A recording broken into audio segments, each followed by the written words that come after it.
꿈을 기록해 보겠습니다. 오늘 꿈은 아주 기분이 더운 그런 꿈인데요.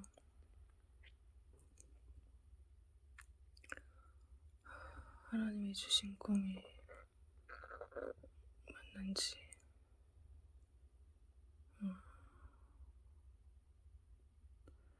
무엇인지 분별을 주시고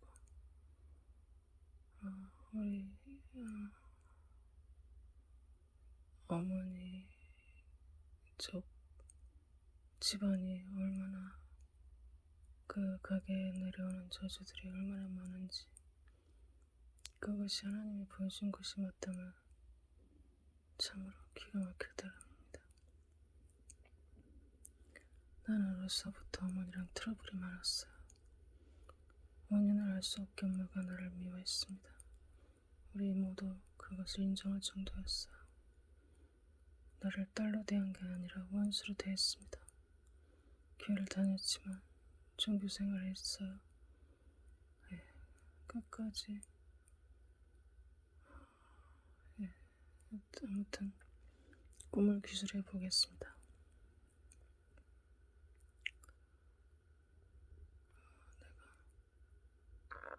내가 어린 시골 집에 안방에 들어가 있고 주방 쪽으로 쪽문이 있고 또 그 창문이 있고 날씨가 아주 안 좋아요. 비바람이 막 몰아칠 것 같은 그런 날씨. 예감 혼란이 오고 있습니다. 대비가 필요해요. 꿈에서는 비바람이지만 혼란입니다. 방도 어질러 있고 정신이 없고 엄마가 너무 이상해요. 정신병자 같아요. 우리 엄마가. 우리 언니가 와 있는데 우리 집에 문제가 많기 때문에 와 있습니다. 그 좋은 중형 아파트 놔두고 자기 식구들 다 놔두고 위급 상황이기 때문에 우리 집에 와 있습니다. 나에게는 아들이 하나 있더라고요. 영아야 아이 2살 정도 돼 보였습니다. 돌이 지나서 2살이 안 돼 보였습니다. 아주 포동포동해요, 애기가.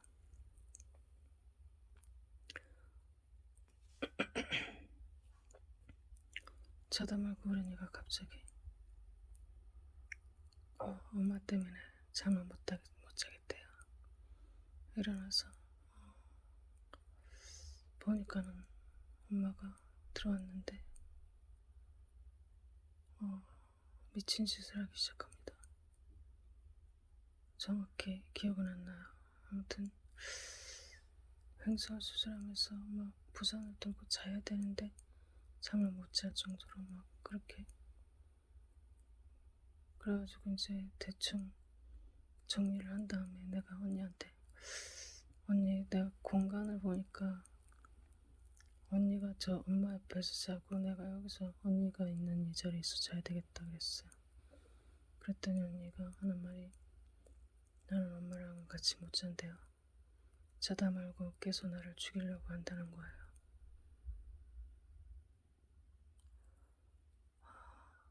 무엇일까요? 그래서 나는 그 정도 미친 거는 아니라고 확신했습니다. 그래서 내가 그렇게 염려되면 그냥 여기서 자라. 내가 엄마 앞에서 자겠다. 그러고 나서 자리를 보니까 아이가 잘 자리가 모자란 거야. 그래가지고 내가 언니 옆에 방석이 하나 있는데 그걸 보니까는 아이 몸이 다 안 들어가요. 그래서 또 벽체를 보니까 마땅한 게 또 있는 겁니다. 몸이 사이즈가 딱 맞아요. 그래서 그걸 달라고 그랬어요. 그래서 그 아이를 눕히고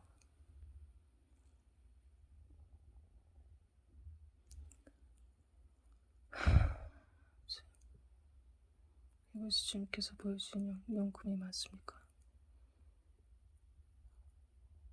일단 모르기 때문에 내가 나중에 들어보겠습니다. 녹음해보고.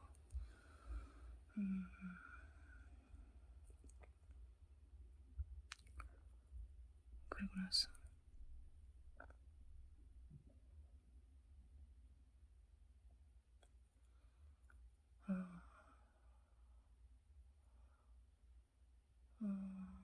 그리고 나서 누워버리고 했는데요. 엄마가 갑자기 아이한테 방울이 3개 든 딸랑이를 손에 쥐어줍니다. 그래서 내가 화를 냈어요. 이렇게 날씨도 지금 수산하니 기분이 들어온데 이런 물건 어디서 났냐 하면서 내가 그것을 들어다가 부엌에 가가지고 부엌에는 밖으로 통하는 문이 있습니다. 예, 그 문을 열고서 집어 던지려고 했는데 손에서 잘 떨어지지가 않았습니다. 그래서 다시 한번 아주 먼 데다 집어 던지려고 힘을 줘서 던져봤지만 겨우 마당에 떨어진 거예요. 근데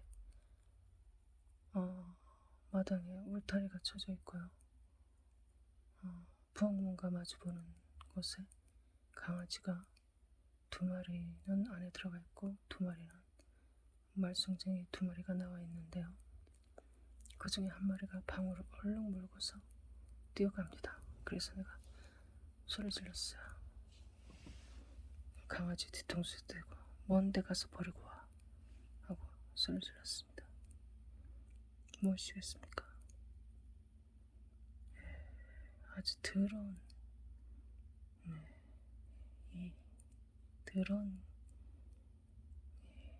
아주 더러운 거예요. 우상숭배 세계한 집안 아주 더럽습니다. 귀신의 말을 들어주고 들어주면 결국은 뭐까지 요청하냐면 우상숭배 최고봉. 우리 엄마가 나에게 죽을 때까지 말한 게 있을까요? 뭐라고 고백했냐면 나한테 모든 우상을 다 섬겨봤지만 아무것도 잘 되는 게 없다. 교회를 다녀도 되겠느냐라고 물어봤습니다. 끝까지 나한테 말하는 게 있었던가요? 답답스럽습니다. 나는 엄마가 싫었어요. 엄마하고 나는 맞지가 않았어요. 그리고 부엌으로 다시 이 밖에 구경을 하는데 왼쪽으로는 주인집이 보입니다. 주인집 여자 딸이 우리 전세 살 때 우리를 그렇게 미워하던 그 집주인하고 그 딸이 나와가지고 무슨 이 데뷔를 한다는 게 엉뚱한 짓거리를 하고 있더라고요. 뭘 하는지 정확하게 기억은 안 납니다. 배드민턴 채를 만지고 있었던가 그런 식으로 말입니다. 그리고 전면을 보니까 그게 다 우리 집인데 이상하게 남은 사람들이 점령을 하고 있어요.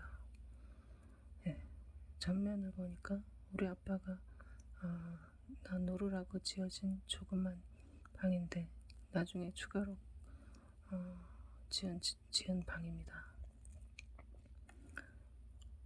거기서 웬 남자가 둘이 있는데 하나는 방 안에 들어가 있고 하나는 방 밖에 있으면서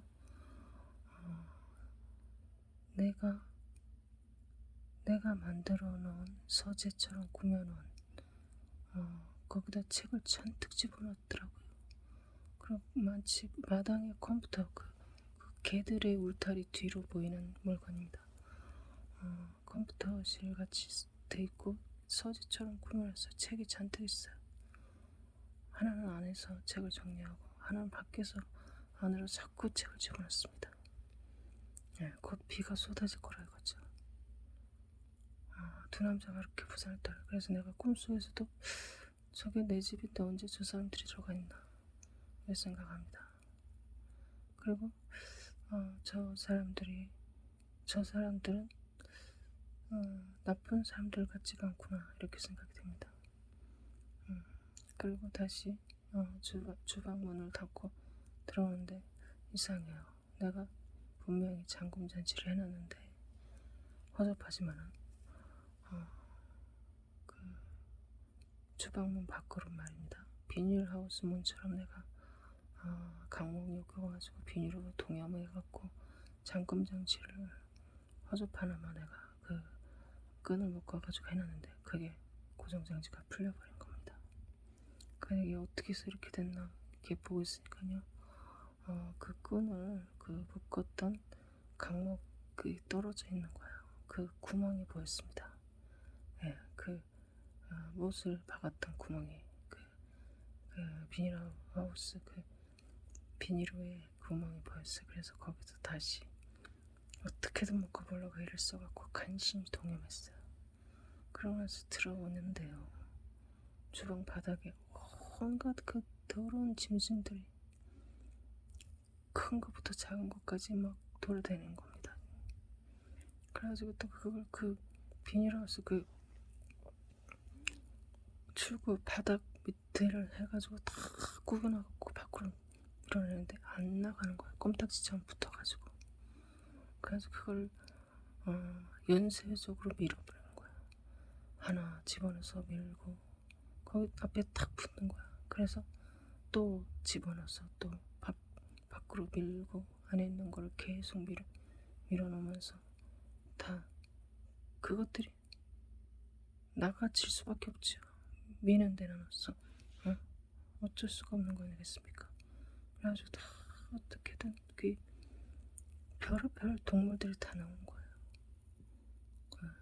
그런 식으로 다 내보냈습니다. 근데 물 속에 3마리의 도마뱀 같이 생긴 게 있는데 지금 그게 급한 게 아니라 지금 급한 거는 다른 것들이 급했고 그거는 더러워 보이지가 않더라고요. 그래가지고 너는 나중에 해결보자. 누가 여기다 이런 물건을 놨냐. 처음에는 뱀인 줄 알고 깜짝 놀랐어요. 근데 도마뱀이더라고. 그래가지고 지금 급한 게 너무 많기 때문에 너는 나중에 두고 보자. 내가 누가 놨는지도 알아봐야 되고 두고 보자 이러면서 놔뒀어요. 그러면서 아주 온갖 추접스러운 동물들 작은 것부터 큰 것부터 막 시작해서 막 그냥 순차적으로 다 내보내는데 곰도 있고 뭐 그렇게 지저분한 동물들은 참 이게 이름을 알 수 없는 동물들이 너무 많았어요. 그러고 나서는 이제 그냥 빗자루로 쓸어서 처리할 수 있는 정도의 조금 잔 쓰레기들만 남았더라고요. 부엌에. 언제 이렇게 이런 일이 생겼느냐. 내가 이제 진짜 우리 집에 어떻게 이런 일이 있을 수가 있는가 하면서 이제 아주 진짜 불편한 마음으로 방으로 들어갔습니다. 그러고 나서 언니한테 얘기를 했어요. 언니도 가정이 있고 남편 애들 돌봐야 되는데 이렇게 이 집에 와가지고 우리 집 걱정된다, 친정 걱정된다고 와서 이렇게 있어줘서 고마워. 그래 한 달 정도의 시간인데 너무 긴 시간인데도 가지 않고 이렇게 있어줘서 고마워 그랬습니다. 그랬더니 언니가 엉뚱한 얘기를 하는 거예요. 뭐라고 얘기를 하냐면요. 이 집이 너무 살기 힘들면 자기네 집의 마당에 공중 화장실이 있는데요. 거기 와서 살아도 된대요. 엉뚱한 소리를 하기 시작합니다. 미친년이에요. 그러면서 뭐라고 추가로 얘기를 하냐면은 거기에 가끔 귀신이 나오는데요. 그래도 와서 살아도 된대요. 그래서 내가 또 화를 내는 거예요. 언니, 언니 하는 말 도대체 언니가 어쩌다 이렇게 됐어? 언니가 신앙생활을 지금 몇 년째 했어. 나랑 같이 교회가 몇 년 차야 지금 그게 바른 소리라고 생각해? 하면서 언니한테 호통을 내면서 이제 교육을 시키는 거야. 언니, 하나님은 귀신을 이겨. 하나님은 귀신을 반드시 이긴다. 언니는 그걸 모르는 거야. 하면서 계속 막 그냥 교육을 시킵니다. 저 승질이 나더라고. 그랬더니 언니가 닥치는 거예요. 도대체 이 집구석에서 뭔 일이 어떻게 있었는가 하는 속으로 생각합니다. 그리고 언니는 엄마에 대한 불신감이 나보다 더 깊었어요. 엄마가 자기를 죽이려고 한대요. 칼을 들고 자기가 자고 있을 때 죽이려고 한대요. 그것은 언니가 한 고백이었습니다.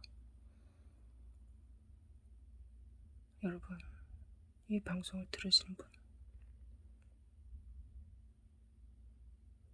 아동학대가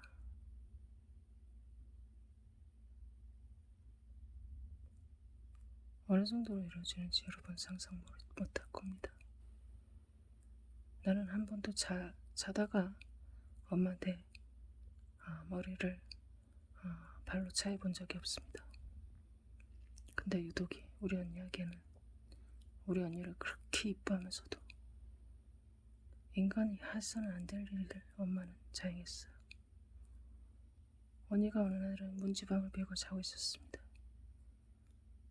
그랬는데 낮에 말입니다. 그런데 엄마가 들어오더니 자는 애를 내가 이제 아랫목에서 보고 있었어요. 자도 어떻게 저렇게 잘까 하면서 쳐다보고 있었습니다. 나는 그렇게까지 굴러다녀도 저렇게 여름이었을 겁니다. 저렇게 잡은 적 없는데 참 신기하게 자네 이렇게 하고 있었습니다. 그런데 엄마가 들어오더니만 얘는 왜 문지방을 비비고 자고 지랄이 하면서 대뜸 머리통을 발로 차는 거야. 우리 언니는 그때 고학년이었기 때문에 초등학교. 너무 놀랬지만은 그냥 부스스 일어나서 앉아있었어요. 그러나 그때 충격은 말을 할 수 없었습니다. 나는 그 상황이요. 그냥 우리 엄마는 폭력적이고 그저 그렇게 무식한 엄마였기 때문에. 그리고 언니가 엄마를 엄청 존경해요. 잘 따른단 말입니다. 그렇기 때문에 나는 그 상황이 내가 목격을 했지만은 크게 그렇게 와닿지가 않았어요. 그냥 일상 중에 하나인데 좀 도가 지나쳤다 이렇게 인식했는데 우리 언니는 그게 아니었어요. 어느 날 여러분, 무의식은 진짜 중요합니다. 무의식 상태에서 공격받으면 진짜, 그래서 마인드 컨트롤하는 개잡것들은 그것을 이용하는 거예요.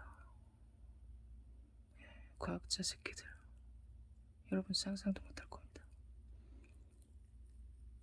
어느 날 나한테 언니가 고백을 했어요. 그 일이 있고 며칠 있다가 엄마가 또 평소처럼 욕을 하면서 막 지랄을 하는 거예요. 그러고 나갔습니다. 이유 없이 우리가 매일 욕을 먹었어요.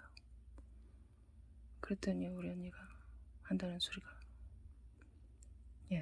왜냐면 내가 엄마한테 제일 많이 당한 거를 언니가 봐왔기 때문에 나도 자기랑 똑같은 생각을 한다고 생각하는 거야. 아니 더 많은 생각을 한다고 생각하는 거야. 그게 나한테 고백을 하는 겁니다. 우리 엄마는 미친 것 같아. 너는 엄마에 대해서 어떻게 생각하니?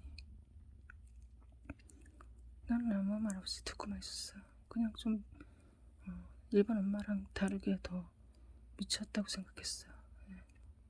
그런데 우리 언니는 입에서 상상도 못할 얘기가 나왔습니다. 뭐라고 얘기를 하냐면 나는 엄마 배를 칼로 일러 죽여버리고 싶어 그러는 거예요. 왜 나한테 그런 고백을 했는지 아십니까? 나는 엄마에게 자기의 따블에 학대를 받는 애였어요. 한 번도 언니가 나를 막아준 적이 없습니다.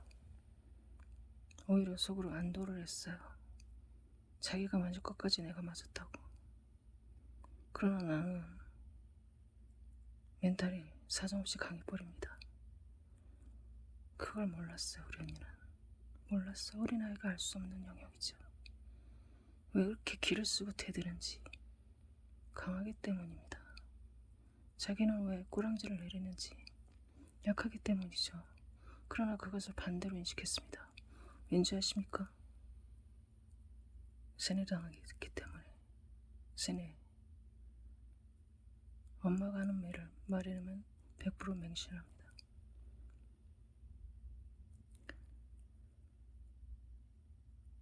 그렇기 때문에 자기가 칼로 찔러 죽이고 싶을 정도면 얘는 더 하겠다는 그런 자기 나름대로의 판단을 하고 나에게 고백을 한 거예요. 꿈속에서 언니가 나한테 말합니다. 나는 엄마 옆에서 못 자겠어. 내가 자리를 바꾸자 그랬어요. 나한테 영화가 아들이 있기 때문에. 그랬더니 나는 엄마 옆에서 못 자겠어. 엄마는 내가 자고 있을 때 칼로 찔러 죽일 거야. 나를 찔러 죽일 거야. 그러는 거야. 참 기가 막히게 그러십니다. 우리 언니는요. 굵직굵직하게 엄마한테 당하게 많아요. 진짜 미쳐버려요. 근데 그 멘탈이 나는 그 말로 다 풀어붙기 때문에 앙금이 안 남은 줄 알았어요. 말로 다 풀잖아, 우리 언니도. 근데 그게 아니라는 거야.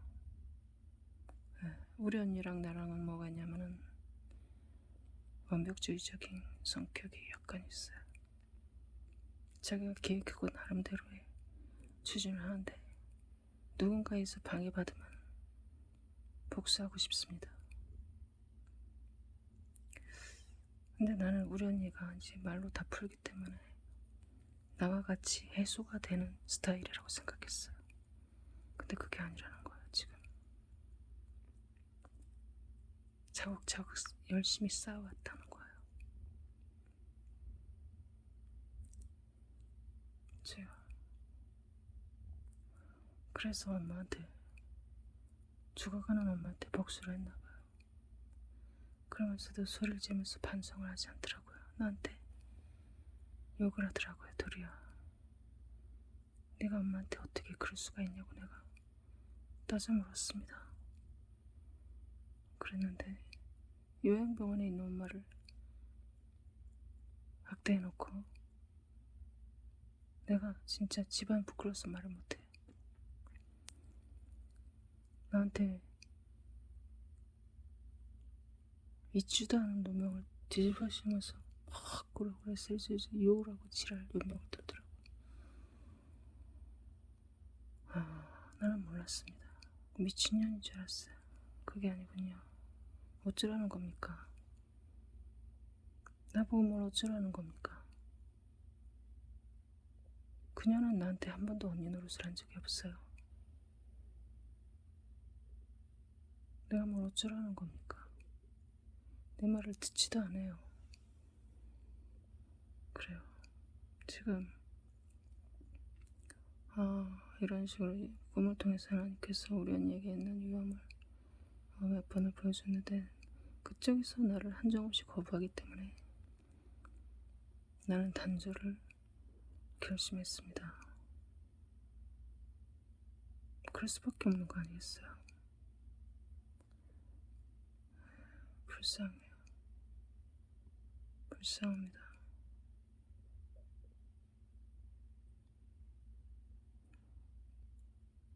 불쌍해요.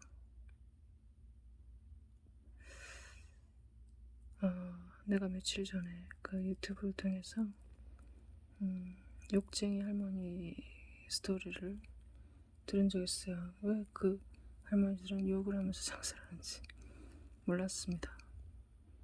근데 이제 그 속마음을 털어서 얘기를 하는데 뭐라 그러냐면은 여자 혼자 장사한다고 무시할까봐 일부러 욕을 더 한다고 그랬습니다.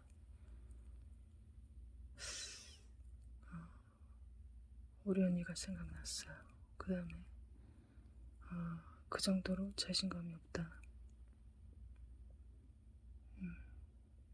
그 정도로 나약하다. 어떤 다른 방법을 취할 수 있을 정도의 현명함도 없고 미련하면서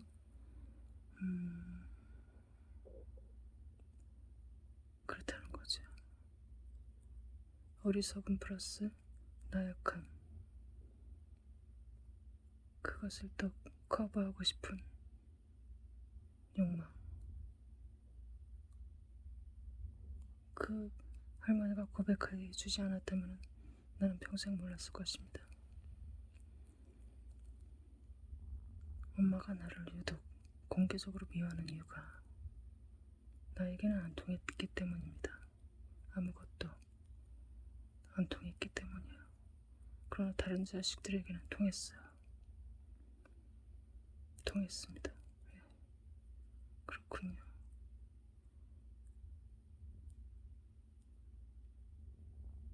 그래요. 모두 장악했어. 그래, 사탄이 엄마를 통해서 모두 장악했어. 노예 삼았어. 그러나 나까지는 어떻게 해볼 수가 없었던 거야.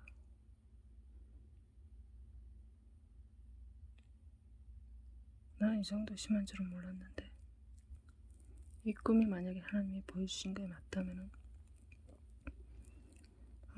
우리 엄마 쪽 가게 얼마나 심각한 이 사탄이 장악한 집구석인지. 그리고 주님께서 나를 통해서 이 집구석을 깨끗이 청소하시는지 알게 해주셔서 감사합니다. 아무도 알아주지 않아요. 예, 이 영적 싸움은 도리어 회방하고 경멸하고 무시합니다. 아무도 알아주지 않아요. 그렇다고 해서 싸우지 않는 것은 어리석고 미련한 것입니다.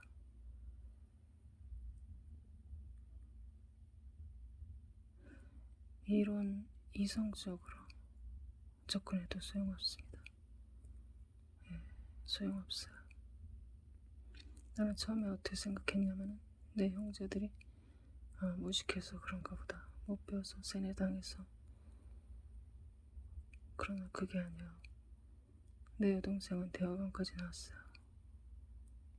대학원까지 나왔는데 우리가 이제 교육적인 차원에서 이제 심리학적인 차원에서 얘기를 하면 들어본 적이 있는데 하면서 얘기를 해요. 그런 얘기가 있었지. 그러나 자기 자신에게 적용을 못합니다. 이론과 실제가 따로따로 놀아요. 예. 그러면서 자기 연민에 빠져서요. 나는 영혼이 브로큰 소울이 아니라 영혼 자체가 없는 사람이야. 이렇게 얘기를 해요. 심각합니다.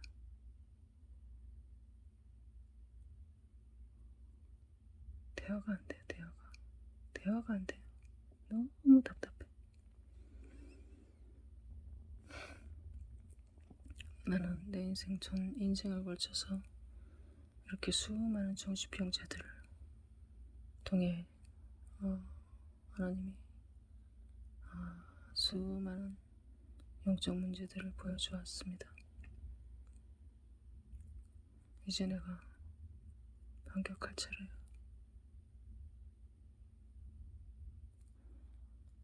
내 감정을 내려놓고요. 주님이 하라면 할 겁니다. 예. 내 생각, 내 의지, 내 감정 따위는 하나도 중요하지가 않아요. 나는 주님이 하라면 할 겁니다. 반드시. 굉장히 심각한데 근데 마치겠습니다.